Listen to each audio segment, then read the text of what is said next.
Hey everyone, welcome back to another video, and today we are going to be talking about getting a cruiser board for college. Now in this video I'm specifically talking about using the board for transportation, not so much tricks like what's the best board for kickflips or what's the best board for street or transition. I'm not really going to be talking all about that. I'm more so talking about getting from point A to point B and multiple considerations you need to take into account when getting a cruiser board for school. So I know this is probably going to be a long video, and as always, this video is going to have chapters, so you can skip to specific sections you're interested in. But if you're not interested at all in watching this entire video, turn this video off and then go ask a skate shop. Those guys are probably going to be your best resource in getting timely, really good information without you having to pretty much sit through this YouTube video. But if that's not an option for you, well, continue watching. Now the first consideration you should take into mind is, what exactly do you want out of this board? Because there is a lot more considerations than just, I want to go from point A to point B.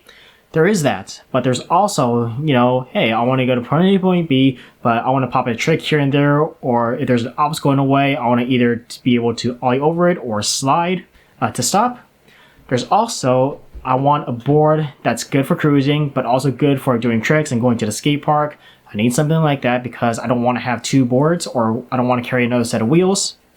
And then there's also the fourth one, which is I just want something that looks really, really cool. These are all the considerations taken into account, and luckily I have examples for all four of those. So starting off with the first one is I just want to get from point A to point B. This is what I would consider the standard for a cruiser board. The one I specifically have in my hand, it's an Alva 1979 reissue with independent 109s, OJ 60mm 78A wheels. I think these are Bones Reds bearings, and then 1/4 inch risers. Now for the deck shape itself, it's a single kick, so only the tail is upturned, while the nose is short and flat. It's a 70s style board, so there's not much to it. It's not designed for popping tricks. You very well could use it for that, but keep in mind it was never designed to do that. So this is my personal cruiser board when I just need to get to somewhere and I don't care about doing tricks. It's very, very nice for that. It rolls really nicely, really smoothly, and gets me to where I need to go at a very timely manner. And I think for a lot of college students, this is something that they want. Now, you don't have to get the exact build that I have in my hand right here. I would check out your local skate shop or the skate shop that's next to your campus and see what they have there, because they are going to have something very similar to this, where it's going to roll nice and smooth. It's probably going to be at a good price budget, maybe like $150 to $200, depending on what they charge for it. And it's going to be a lot of fun pushing around on it. Now, there are downsides to this. Like I said before, this board, and specifically the deck shape, was not designed for doing tricks. And what I mean by tricks is flat ground tricks. So if there's something in your way, like you want to get off a curb or up a curb, or maybe there's like a garden hose in your path, it is going to be difficult, if not impossible, to pop over that, to get over that obstacle without having to stop, pick up your board, get over it, and then run back on your board. Personally, that's not a huge deal to me, but for some people that kind of does feel like an inconvenience. And specifically with these wheels, generally any soft wheel, they are going to be extremely difficult to power slide, and for some people, impossible. Now this is an important thing to me, because sometimes you might be going a little bit too fast, and foot braking isn't going to cut the job. Sometimes you need to stop super fast if there's something in the way. Power sliding is one of the best ways to stop. But with soft wheels like this, power sliding, like I said, is very difficult. So that is something to keep in mind. Of course, if you're not going super too fast, that may not be a problem. But, with boards like these, it's a little bit hard not to go fast. Now, the next board falls under the category of, I just want to get a point A to point B, but I want to do some tricks here and there, or maybe stop and slide. It is going to be this guy. This is not my board, it's my friend's board, but he's just lending it me for this video. So it's a Cricket Zip Zinger, measures at 7.75 wide.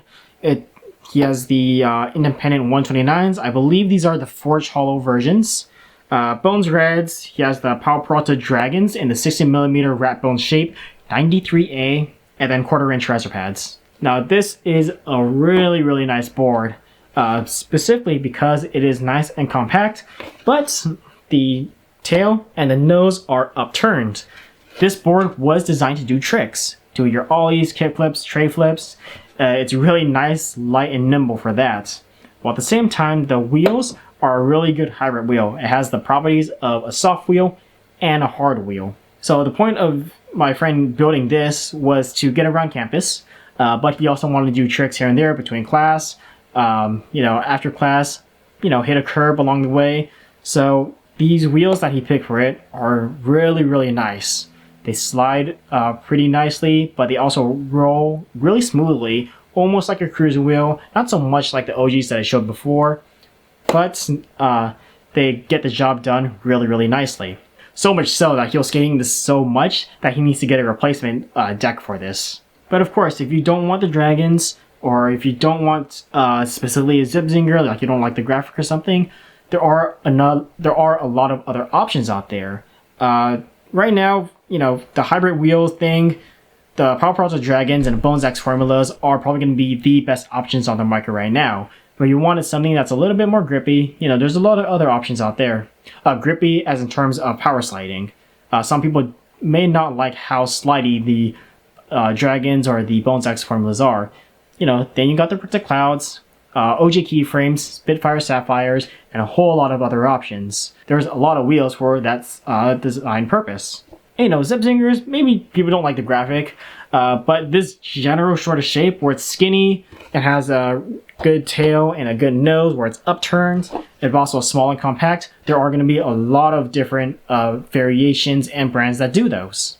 So maybe you might not find exactly a zip zinger, but you are going to find something that is going to be similar to it. Now, what are the cons of this? Well, it's small. So for some people that ride wide boards, or maybe they have big feet, or they're like super tall, this may not be the best option for you. It may feel too unstable or too uncomfortable for you. And generally, that's kind of the only downside that I can think of. Boards like these are pretty fun, but again, if you're a little bit big feet, height, whatever, it might not feel very comfortable. Now for the next shape, it comes out to no one's surprise. It's pretty much just going to be a normal skateboard. This is the standard popsicle shape. When someone says skateboard, this is pretty much what everyone thinks of. It's a good shape with no taper, it has an upturned nose, upturned tail, and it gets the job done. Now, out of all the shapes I'm showing, this is going to be the most practical one. There's a reason why every skate shop sells it, and there's a reason why everyone uses it. It is the most practical shape on the market. It can pretty much do whatever sort of skating, and if you're just trying to cruise around, you can use this, put soft wheels on this, and then it is going to do the job of the other two boards that I just showed you, and more. And if you are a big guy with big feet, height, weight, and all that, they do come in wider options. Brands do sell that. I've seen them go all the way to 10-inch popsicles. Those are hard to find, but there are also 9-inch popsicles and 9/4 and 9/2 popsicles. Really good, fun stuff like that. The one I have specifically is going to be a Black Label 8.5 with independent 149s. These are Bone Swiss 6. You don't need that expensive of a bearing. Just stick with the normal reds. And then the Bones X Formula 97As, 56 millimeters. It is a hybrid wheel. Maybe you want something softer. You can use a softer wheel. You don't have to use the same exact parts that I'm using.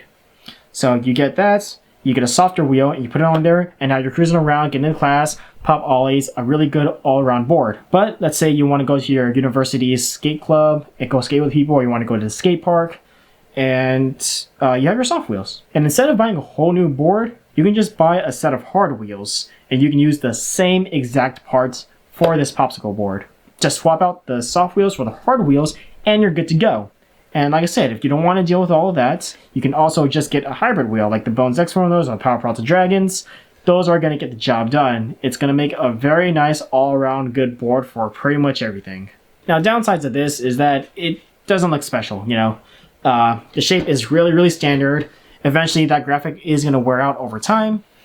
And depending on how much you're using this, you may need to replace the deck or bearings or so, depending on what you're doing. Skating street, the board is going to wear down faster. Your skating park, not so much. But for a lot of like really heavy skaters, no, not heavy, I should say they skate a lot, especially a lot of street, they are going to go through boards pretty fast. So maybe a good idea to get a board that's dedicated to cruising, so you're not spending like $70 every few weeks or so. Now the next one I mentioned before is going to be like a cool shape, something that looks cool. That's pretty much going to be the old school reissues, shape boards, whatever you want to call them. It's basically anything that's wide, doesn't have a standard popsicle shape, cool graphic, cool shape. And you've definitely seen these before, like from Palo Peralta or Santa Cruz. Now, I don't have this exactly set up as a cruiser board, mainly because of the wheels, but you can just imagine these wheels being like any sort of soft wheels, and it still will get the job done. I have the Black Label Man Van 9.88 shape. It's Dogtown 60 millimeters, 99A wheels. These are the 80s version, so it's an 80s shape. Independent stage 4 166s and 1/8 inch riser pads. And like I said, it has hard wheels at the moment, but if you put a soft wheel on it, it's going to be a really nice cruiser board. Now, what's good with this one? Well, it's a really cool shape. It looks really cool. And generally, you are going to have something different than what most other people have, which is really cool, especially if you have a really nice reissue. They are also going to be very stable and roll really nicely. The stability is going to come from the weight displacing a lot of the debris that's on the ground. With the wider trucks, it is also going to make the board feel a lot more stable overall. And generally, these have longer wheelbases, which is basically your axle length to the axle length. And generally, with the longer wheelbases, it's going to make the ride much more stable and a much more smoother. So it is a very nice option for that, for someone who wants something more different than the other options that I've shown. What are the downsides though? Well, they're big and wide. So in your classroom, you actually may not have a lot of space to store your board next to you or under the desk. That means you may be forced to leave the board by the door or away from your sight and away from your reach. And I know a lot of people aren't going to be comfortable with this because someone might just come in and steal it. And that's going to suck. You buy a complete new board, you go to school, turns out you can't put it next to your desk, so you put it by the door, class is over, you turn around, it's gone. So that is something to keep in mind. Another thing is that these are heavy. A lot of that weight is going to be because of the wide board and the wide trucks. There is a way to save on the weight, usually with the hollow trucks or maybe a little bit smaller, slimmer wheels, but generally these are going to be much heavier than your standard shapes that I've shown before. Now, why is that bad? Well, if you're trying to pop over like an obstacle or something, maybe you're out early in the morning and your legs aren't awake yet. That is going to suck, trying to lift that heavy board to get over something. But also, you're going to be carrying your board a lot more than you think around school. You're going to push to wherever you're from, get to class. Okay, now you're at the building. You got to pick up your board, carry it around, go up like 3 flights of stairs, while at the same time, trying not to bump into people. Sometimes the hallways are crowded and you don't want to hit people with your board. You are going to find that you are carrying this thing a lot more than you think, and over time it's going to suck because not only are you carrying this, but you're carrying your backpack or your bag or whatever with your equipment, your laptop, your homework, your calculator, all that sorts of stuff. And as the day goes on, all that weight is going to eventually get you pretty tired. So, if you don't want to deal with all this extra weight, it might be worth looking to something that's a little more lightweight instead. Another downside is that these are generally going to be a lot more expensive than the other options I've shown. Now, with the big trucks, big wheels, big deck, they are going to cost much more, especially with the decks itself. Now, generally with a standard popsicle shape nowadays, it's around $50 to $70 or so, depending on the brand, depending on the graphic, and whether or not it's a pro model or has something special going on with it, all that sorts of good stuff. But with a reissue or a shape deck, anything like that, they generally have a much bigger upcharge. So let's say you wanted a Santa Cruz or Palo Peralta reissue. Those are going to run you around like $85 to $95 or so, or maybe even 100 something, depending on which one you get. Now the one I specifically have, just the deck alone, it was around $75, I want to say. And that is a little bit more expensive than what I'm used to. And I don't have a problem paying for that because of my personal preference. But for some people, that option may not be there. And not to mention that generally with the bigger sizes of trucks and the bigger sizes of wheels, sometimes those are going to cost a lot more than their smaller counterparts. So you may be ending up buying a much more expensive board that does the same exact job as the previous shapes that I've shown you before. So if you want to save money, it may not be worth looking into these. It may be worth looking into just getting something that has a normal shape, or maybe something that's a little bit skinnier. Now, you'll notice that I didn't talk about longboards or anything similar to that, and that comes down to a few reasons. One, they're heavy. Like I said before, you are gonna be carrying this around a lot more than you think, and over time that is gonna wear down on you. Two, they are very big. They're not very compact. Like I said before, you may not have space to put this next to you on your desk or wherever you're sitting. You may need to put this by the door or out of reach. And again, comes into problems. Someone might steal it, and it's going to suck if you bought a cool new longboard, you put it against the wall of your reach, you didn't see it, then someone comes in and takes it. That's going to suck. Three, generally the good longboards that are worth getting are a lot more expensive than every other option that I've shown before. Now, of course, you can just go with some sort of pre-built longboard.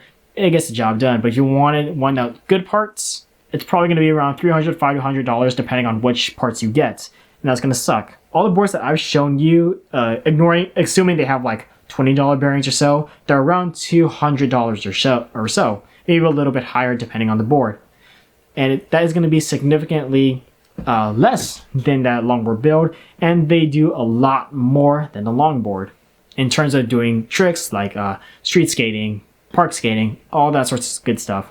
I would consider a longboard if you were doing like downhill longboarding or some sort of very specific niche, but strictly just for cruising, I personally would not recommend that for all those reasons that I've just stated. Now, the next consideration I want to talk about is what is the layout of your campus and what sort of terrain is on there. One example I want to talk about is going to be San Jose State University. Now, for this university, the layout is really nice because it's literally just one big square. All the colleges and buildings are located pretty close to each other, and it's easy to walk around on, but also it's easy to push your board around, and it's pretty convenient, especially if you live on the dorms and you wake up late or something, or you live nearby to where it doesn't make sense to take a bicycle or a car. It's also very flat. Generally, most of the terrain there is well maintained or not super beat up, so a cruiser board for a campus like that is going to be a very nice option. While on the other hand, you have UC Santa Cruz. The layout of this campus is much more spread out than San Jose State. It's not laid out in a square. It's pretty much built in the middle of a forest. There's a lot of uphills and a lot of downhills, and all the colleges are going to be spread out. Now, if your dorm or whatever is next to the college that you need to get to or the building you need to get to, that's fine. Doesn't seem like a problem. But what if your dorm is pretty much across campus to the college that you need to get to or the building you need to get to, or maybe you don't live on UC Santa Cruz, you live not so much nearby, but so much so that where it doesn't make sense to have a cruiser board or you won't arrive to school in a timely manner. I know this is so much so that there's actually a transportation system on UC Santa Cruz to help people get to the buildings that they need to get to on. And as for the uphills and downhills, it's going to suck carrying your board uphill, and then coming downhill, you may be going too fast out of your comfort zone, and you may not be able to stop, especially for your well-being, your health and all that, and also carrying all your valuables like your laptop, homework, calculator, etc. And it's been a while since I've been to the campus, but I think some parts of UC Santa Cruz aren't well maintained. Like the terrain is really rocky, or maybe it's a dirt path. Sometimes skateboard wheels won't be able to roll over that stuff really smoothly, but will kind of just like come to a stop. Again, another thing to consider. And no, I can't answer like the terrain of the specific college you're going to. I haven't been to every college in the world. The only way you're going to know for certain is if you actually go there physically and look around the area. Now, if you're moving there, like you have an apartment there or you have a dorm there, what I would do is, take a day or two just to explore the campus. See what the terrain is like, see if it's flat or if it's hilly. That is going to be the best way to understand if the cruiser board makes sense for your campus or not. Another way is to actually go to a skate shop that's located next to your college, if possible, or if there is one, and ask them like, hey, what is going to be the best thing for me to push around this campus. Because generally, the people at that skate shop skate a lot on your campus, whether or not they're a student, and they are going to know what works best around that school. Which brings me to the next thing. Does it actually make sense to get a cruiser board? I just talked a whole lot about like UC Santa Cruz and, the difficulties it has. Now, with the case of San Jose State, a cruiser board makes sense. You can just, get out of bed, push to class or the campus or whatever building you need to get to, do all that sorts of stuff without issue. Then when it's time to go home or you want to go out, you can push to those places easily. And especially still, you're staying late at school, now it's nighttime. Depending on where you live, you can just push to home pretty easily. Now, what about UC Santa Cruz or a campus like that? That may not be so easy. Like I said, there's a lot of uphills, there's lots of downhills, everything's spread out. And if you live away from the campus or you're in a dorm and your building that you need to get to isn't next to you, that cruiser board may not work. You may not arrive to where you need to go in a timely manner. So in your case, it actually may make more sense to buy another or to use another form of transportation, such as a bicycle, a bus, a car, whatever is going to work with your means. And, you can always walk. I know walking sucks sometimes. It doesn't feel the fastest, but it's free and it is a little bit of a workout. So yeah, there is a lot to consider when buying a cruiser board. And if you don't want to deal with all this, literally just go to your nearest skate shop and ask them for help. That is probably going to be one of the best ways to figure out if a cruiser board is right for you and to build one, because those are going to be the experts over there. And as for specific parts, I don't want to recommend them because I have my personal preferences and people have their own personal preferences. But I will say that a lot of it is going to come down to the wheels. So if you want like a soft wheel, push point A to point B, Bones ATFs, OJ Super Juices, Spitfire ADHDs, the new ones, Rick the Clouds, the 78A ones, anything like that is going to be a really nice soft option. If you wanted a hybrid wheel, where you also want to cruise around, but you want to do your really nice easy power slides, or you want to do trick skating, you don't want to have like two sets of wheels or two separate boards. Pretty much the only recommendations I have for those at the time of this video is going to be the Power Project Dragons or the Bones X Formulas. For the X Formula, specifically the 97A version. That's the only ones I have experience with in terms of X Formula. Those are going to be really, really nice options. And I do have reviews of those on my channel. As for which deck shape you could get or which trucks you could get, the deck shape, that's really going to be up to you. I've already went through all the pros and cons of them. As for the trucks, personally, I like independent. They work really nice for me. But there's also, Venture, Thunder, Ace, and a whole other lot of trucks. And there are many review videos on YouTube relating to the specific parts that you want. So before just going in blind, I would do your research, watch a review video on one part, then watch a review video on one part made by a different person, see what their experiences are like. Because a lot of people can have varying experiences with skateboard parts. Someone may like independent, they think it's really nice for something. Someone may think independent sucks because it didn't work out for them. So you will need to do your research to figure out what's best for you. And I'm putting this a lot because I want to make sure that you're getting your money's worth, because college is expensive. Make sure you buy once and cry once rather than having to buy multiple times because you didn't do your research. So yeah, that has been another video. I really hope this one was informative to a lot of people, especially for people moving out of state or to a new city or something like that, and they want to get a cruiser board. If you have any questions or you think I missed anything, just leave them in the comment section below. And as always, I will see you in the next one.